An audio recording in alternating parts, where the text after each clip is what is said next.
Sveiki visi, šiandieną esame liūdnai pasibaigusio įvykio liudininkai.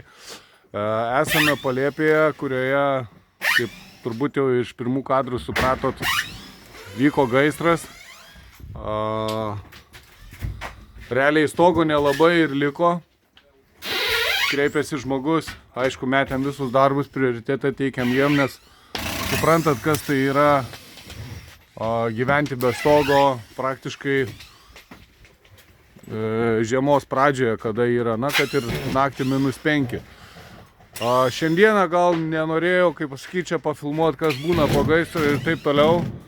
Labiau gal norėčiau parodyti, kas yra šio gaisro kaltininkas. Kad gal tiek meistrai, tiek patys žmonės, kurie bando vis kažką įsirengti savarankiškai, kad nedarytų tokių klaidų, nes jos tikrai yra brangios. Aišku, materialiniai dalykai, tai čia, kaip sakyti, viskas yra uždirbama ir padaroma ir sustatoma, tuo momentu yra skaudu, bet, kaip sakyti, kaip ir minėjau, svarbiausia sveikata ir ačiū Dievui, kad žmonės liko gyvi.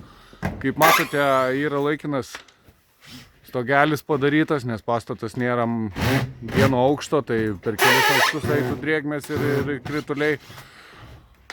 Grįžkim gal prie to, nuo ko prasidėjo šitas gaisras. Tai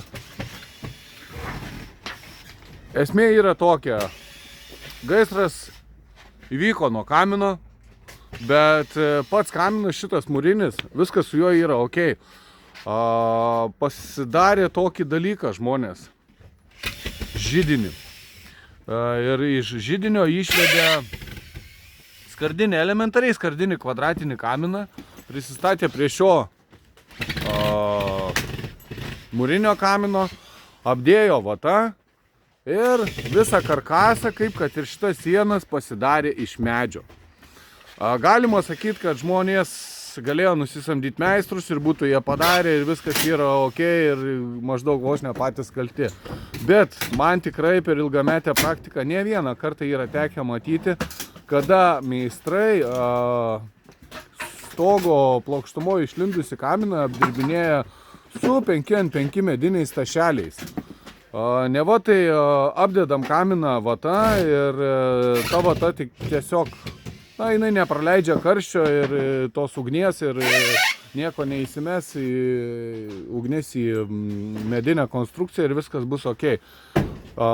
Manau, kad visi suprantat, kad tai medis ir kaminas, tai visiškai nedraugaujantis, kaip sakyt, tarpusavio dalykai. Kitas momentas yra vatos apdėjimas, kur žmonės galvoja, kad vatą apdėjau ir viskas, jinai nepraleidžia ugnies ir taip toliau. Mum ugniagesiai pasakė tokį dalyką, kad vata jinai įkaista ir tiesiog gal atviros liepsnos nepraleidžia, bet jinai tiek įkaista, kad tą karštį, kaip sakyt, perduoda į medį ir matot rezultatas. O paskui jau, kaip sakyt, jau sunkiai besulaikysi besiplečiančią ugnį. Tai ką noriu pasakyti, jeigu apdirbate kaminus, reikėtų apdirbti tokiom medžiagom, kurios ne tik, kad nėra nedegios, bet kurios ir, kaip sakyt, net gal neįkaista. Apie medžio karkasą aplink kaminą iš vis negali būti kalbos, bet gal labiau būtų galima daryti iš metalo, to pačio gipso kartono yra sistemos GKP, U profiliai, CD profiliai ir yra vatos medžiagos plokštės, kurios yra, sakykime, ne tik, kad nedegios, bet jos ir neakumuliuoja to karščio. Tai be abejo, nepamirštam kaminų valyti. Ir galvokim, ką darome, su kuo apdirbame kaminus ir stenkimės, kad kuo mažesnis sąlytis būtų su medžio su kaminu, nes tai yra potenciali, kaip sakyti, tiksinti bomba. Ne šiaip sau yra tiek STR-uose nurodyta, kad tam tikri atstumai turi būti išlaikyti ir taip toliau, nes pasekmės būna skaudžios.